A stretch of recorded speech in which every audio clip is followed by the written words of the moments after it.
when the government bureaucracy, these unelected individuals in all of these agencies, can literally hold up every area of your life. That's not a democracy that you're living under. It is a bureaucracy.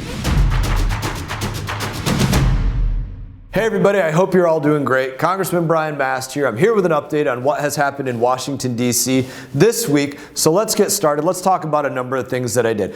In the Treasure Coast right now, we have discharges on the horizon. The Corps of Engineers has announced that they may be discharging water into the Treasure Coast potentially all the way up into June. They have a plan to bring Lake Okeechobee down below maybe 11.5 feet by the June-July timeframe. Now, they're doing this under the new plan known as the Lake Okeechobee System Operating Manual, but they're doing it under what I think is a BS part that they put into it that they called the Lake Recovery System. So literally 100 days after adopting a new management plan for Lake Okeechobee, they are already deviating from the new management plan instead of waiting to see how the new management plan actually works. They're already deviating from it.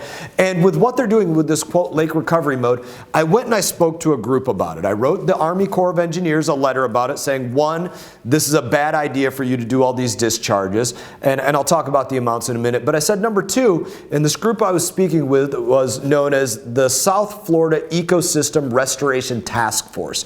We meet with them every year. The Colonel of the Army Corps of Engineers were there and others. And when I met with them, I said, listen, your ecosystem restoration,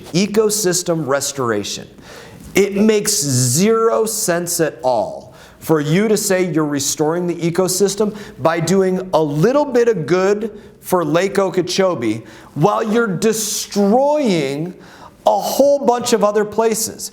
It's moronic to say, well, we're going to see about maybe we'll grow some more grass in Lake Okeechobee, but we know we're going to destroy a bunch of other seagrass out the east coast and the west coast of Florida. If you're not doing actually a net benefit, then you're not actually restoring. You're not actually doing anything good. You're doing a net negative. And that makes no sense. It's moronic. This is what I spoke to them about. You can watch a little bit of the video. Does what we do with restoration grow more grass or make us lose more grass in total? You might grow more grass in Lake Okeechobee by lowering the levels of it. But when you do that, how much grass are you destroying out the Caloosahatchee or out the St. Lucie? Because if you're not doing that math to actually determine, are you creating a net benefit and it's actually creating a net negative, then we're not restoring the ecosystem. We're ultimately doing more harm. Another great thing that we did this week is we had a meeting with Elon Musk and Vivek Ramaswamy on DOGE, on the Department of Government Efficiency.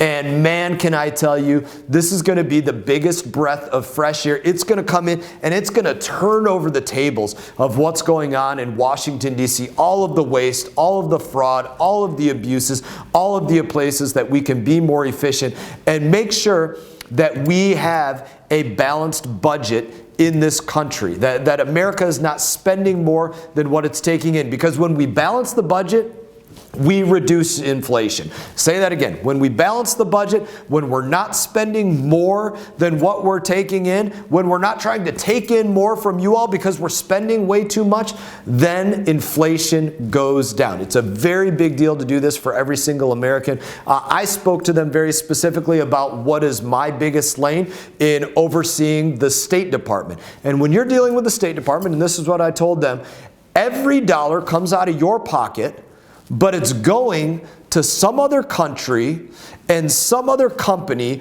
or some other NGO abroad. It's not even going to Americans. So that should just piss people off, number one. But on top of that, the past administration was taking these dollars and sending them to the most wasteful places, your dollars in the most wasteful ways, like doing drag shows. Literally, your dollars were funding drag shows in Ecuador at $20,000 a pop.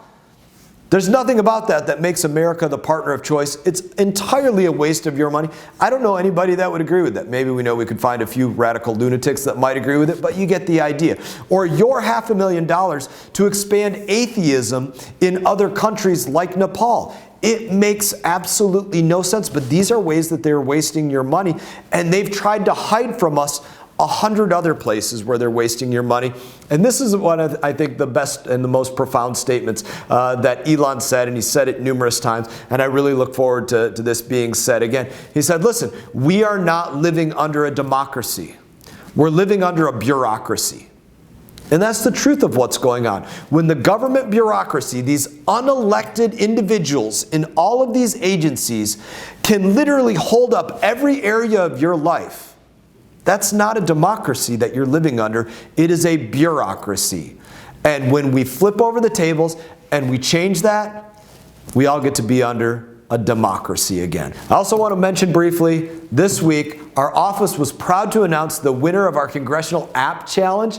This was a district-wide contest where we asked students to engage with the STEM fields and create apps addressing real-world problems. It's so fun to see young people do this. This year's winner, a bright young man from Stewart named Varun Singh. His app named MediTap was inspired by his mother who works in the field. The app is a medication management tool which allows you to scan the QR code or the NFC tag on prescription bottles. And once scanned, the app catalogs that prescribed dosage and how often the medication should be taken. And then it allows users to set reminders on their phone for when they have to take that medication. It also alerts the user if the medicine has already been taken and should not be used again. The alerts are available in English, Spanish, French. It can be read aloud for people who have difficulty reading small text or on their phones.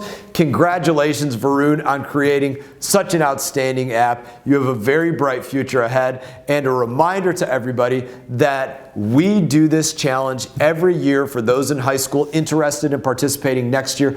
Look out for more information early next summer on my website and on social media pages. As always, it is an honor to represent you. Great meetings, a lot of great things going on for the future following the swearing in of the new Congress and the inauguration of the new president. It's going to be an incredible, and we have some great things to unveil for you after that. I'm not going to give them all away yet, but some great things on the horizon. In honor, I wish you all the best. You all take care. Hey everyone, thank you for watching this video. If you enjoyed the video, please click like and subscribe. I will be back on YouTube with more exclusive content, so stay tuned.